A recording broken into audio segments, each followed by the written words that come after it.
Well, there you go. That's a message in itself. Thank you.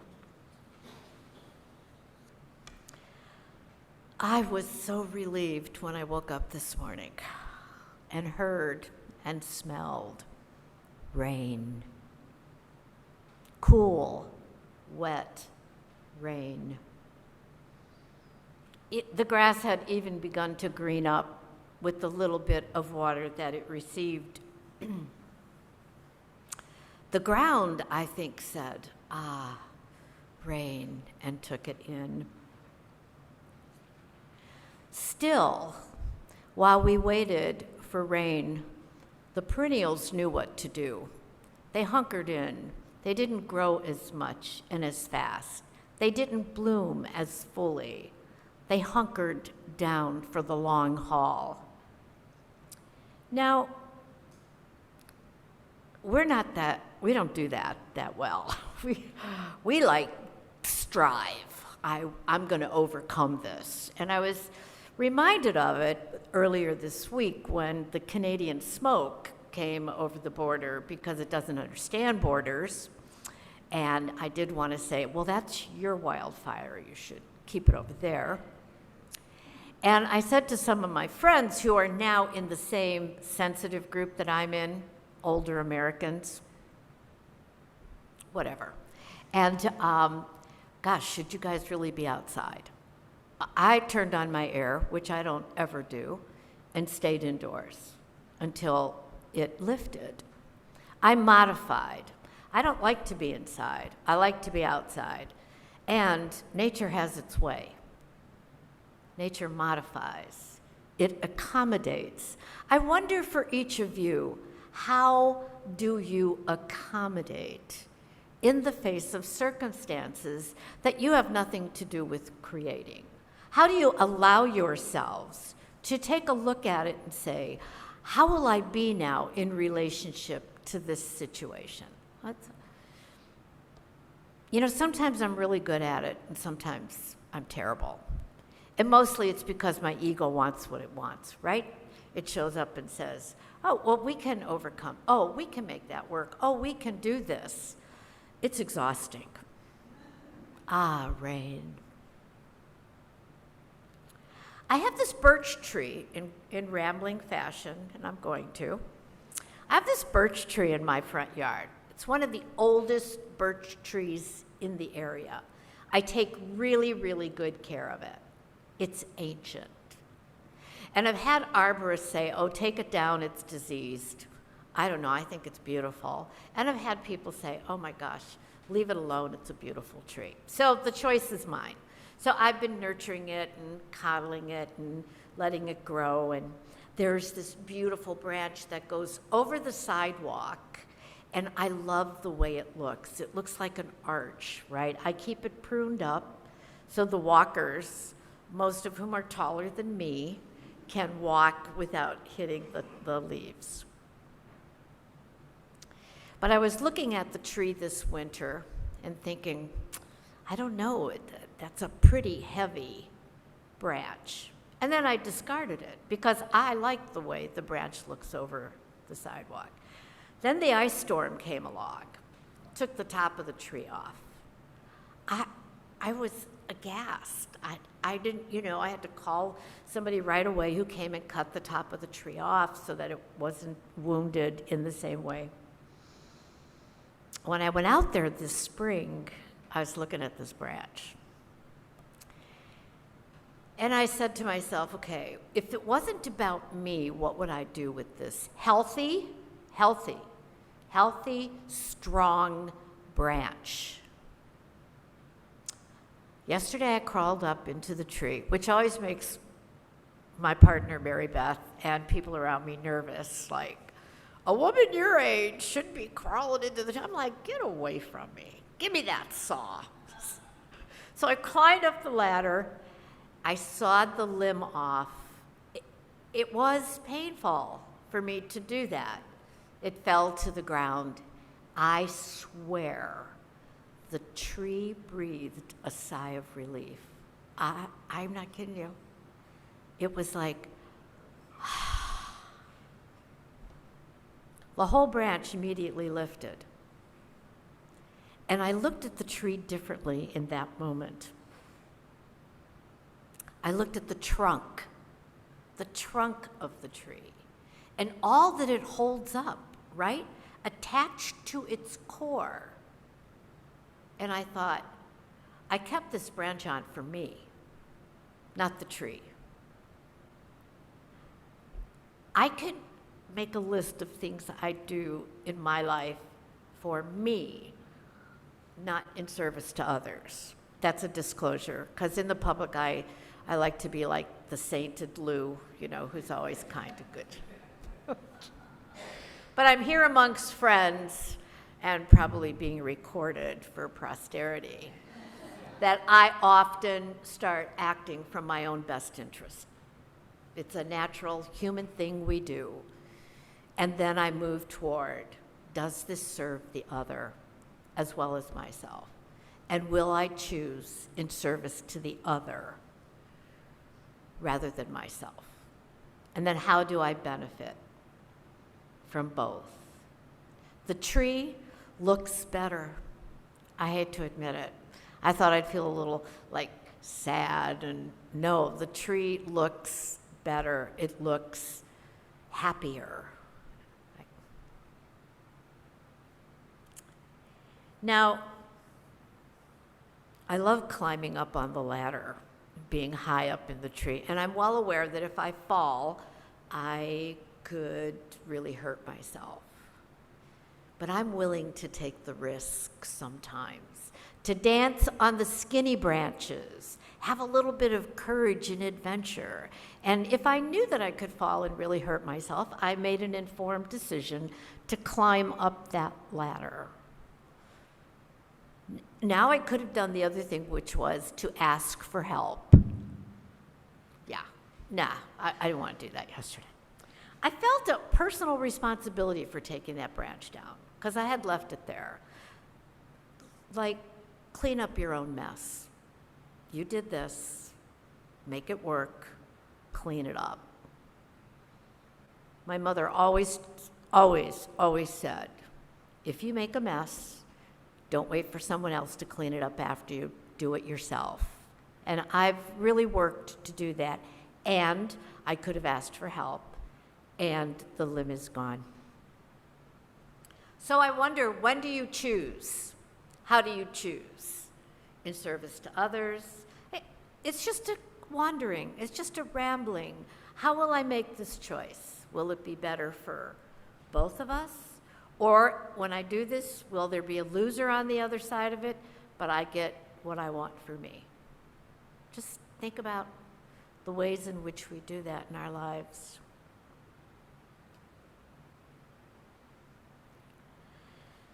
Quote, the events planned for July 4th, 2023 will focus on our community, said Mayor Nancy Rodering. We know that the day will be filled with emotion as we mark the one-year remembrance of the Highland Park shooting. This week in Highland Park, members of the community will gather to remember those 7 people left dead, 48 injured, and an entire community forever traumatized. As a county board member, I sat through months and months of grueling public comment about creating a gun sanctuary in McHenry County, which I always thought I was like, a sanctuary to protect guns? I don't know, that I never did get the reasoning for that. Anyway, Sheriff Tottleman declared in front page headlines he would not enforce the new law in Illinois. And so there we sat, I want to have access to Second Amendment rights. I want gun control. And meanwhile, in Highland Park, they remember. We're not disconnected from either of those conversations. We are in them both at the same time. At the same moment, in this same present second, People want gun control, people don't want gun control, and we continue to deal with the impact of this impasse. Last Tuesday, we were interviewing candidates for the Board of Health. And one candidate shared this story with me. Her friend, a teacher, said, "This week, the school held a tornado drill. When the alarm went off, half the class broke into tears. One young student had a full-blown triggered panic attack and had to be removed by the social worker." Now, some part of me wants to shout and rage. What are you missing? The question is for me. Really. What am I missing? What can I say or do to build a bridge across this divide that affects all of us so much? Because unfortunately, at the end of the day, I only have control over me. I know that's so disappointing. I mean, if people would just do what I tell them to do, the world would be wonderful. We'd all get along. Yelling at each other solves nothing. It doesn't. Attacking each other solves nothing. The gun lobby says, we won. We got the resolution passed. Those of us on the other side say, we lose. Whenever you create losers, you create conflict. Win-win takes a muscle, a willingness to give up, to let go, like my tree. My tree is better off without that branch. It took me coming to that place to understand how to give it up. How do I make space in my life? I love the people I love. I've said this to you before. It's so easy to like the people you like. The challenge is to really love the people you don't like. To stand with them, to find some place where the two of you or the groups can stand together, right? That, and friends, I want to say to you, we're going to be entering the 2024 election cycle. I'm going to hire Barnum and Bailey to manage this whole thing, because it's going to be like a three-ring circus. It's going to be so important for you to discern what you allow in and what you keep out while you stay rooted. Don't run from it. A friend of mine said, "I'm not voting." I was like, you don't say that to me. I am the wrong person that you want to tell you're not voting. Every vote counts in this election. Show up. Do the thing that's really hard. Talk about the things you believe in that are important to you, that you value. Think about the common good, right? Democracy is a plural government. We stand here and we stand here. And the process is to bring us to the center where the common good exists. How can we mitigate or mediate our differences in a way that we serve the whole community as best we can? The seatbelt law is a great example of that. I don't know if some of you were around when it got passed. Do you notice that I corrected that quickly? I was like, nobody's going to tell me to wear a seatbelt in my car. This is my car. Well, you know, I wouldn't pull my car out of the driveway without my seatbelt on. I just feel safer. So Highland Park is doing something completely different. They're modified. There will be no parade. There will be no fireworks. There'll be music. There'll be picnics. There's a remembrance walk. At 10:14, they're going to go to the spot. They're going to stand in holy silence. They want to remember. They don't want to forget. They don't want to create public amnesia. A new way. They're going to find a new way to do that. I could ramble with you all morning. It was hard to decide which one of the many threads that leave my brain that I would bring with you. But since I've seen you last, which has been a while since I've been here, so it's so nice to look out and see you all, and you've gotten so professional. It's like, wow. I got a puppy. I have a new puppy, and her name is Nola. Now I'm going to tell you the name of the dog. I'll tell you the breed, and see what comes to your mind. She's a golden mountain. Oh, big. She's big. And she's funny, and she doesn't care about, like, so this morning, as I was writing up my notes and formalizing this, she was laying on the floor on me. She's always attached to you because she's a part golden retriever, part Bernese mountain dog. And they're connected, right? So there she is sitting on my feet, which was lovely today, but last Saturday when it was 90, I was kind of like, over there, Nola, over there.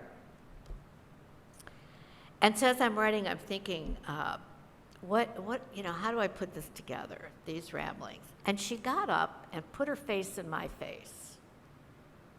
And she wouldn't leave.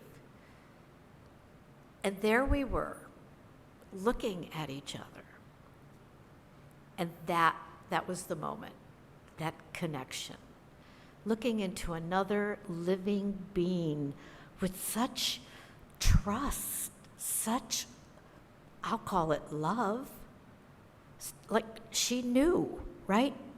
That connection. So even as we ramble through thoughts, wise and silly, the bottom line is our lives are not our own. From womb to tomb, we are connected to the other. They are a part of us as much as we are a part of them. And that's the magic. That's the magic. Without expectation, without ego, without demanding, she just looked straight into my eyes and touched me in such a way that the whole morning, just like I gave up figuring it out and putting it in perfect shape and making sure that all the plot ends met and everything was tied up neat.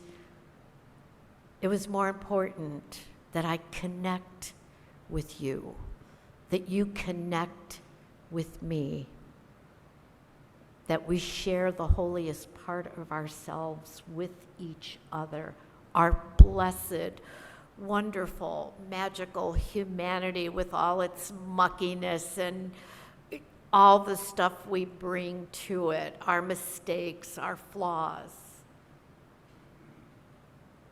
that we connect to each other. So I want to thank you for inviting me to be here this morning, and I'm going to be back in August. I'm very excited. And so when Lilith and I were talking about the next service, I said, well, we could do harvest. And then I was like, where'd the summer go? We're already talking about harvesting. I know you once again find yourself without a pastor. Don't be afraid. Don't be afraid. You're in this moment together, connected to each other, and it's wonderful. It's wonderful. You're not alone. Much like Highland Park, what will your community look like to you? Who are you to each other? What will you give to each other? What are you willing to prune away, even though it's healthy and strong, and let it thud, fall to the ground in order to lift yourselves up? How will you grow in the light of that fabulous mission that we read at the beginning of the service? What does it look like to be out of the box? To be unique and innovative for you, for you. These are questions, not to answer. These are questions to ponder, to chew on, to discern, to discard and take in new information, because this is the only moment we have. this moment right here, together with us, each of us. I want to read this poem in closing. I love poets. I'm not a poet. I actually don't really like poetry all that much. Sorry, Carol. I mean, I've always found it kind of like, I don't know. People who have not. Okay, this is for people who can't write a narrative. They choose poetry. I know. I just like to irritate Carol a little bit, you know? I mean, I just like want to dig at her. But truly, it was my friend Jan Bosman who introduced me to poetry and made me sit there and listen to it. And I thank her for it. My grandmother once gave me a tip. In difficult times, you move forward in small steps. Do what you have to do, but little by little. Don't think about the future or what may happen tomorrow. Wash the dishes. Remove the dust. Write a letter. Make soup. You see, you are advancing step by step. Rest a little. Praise yourself. Take another step, then another. You won't notice, but your steps will grow more and more, and the time will come when you can think about the future without crying.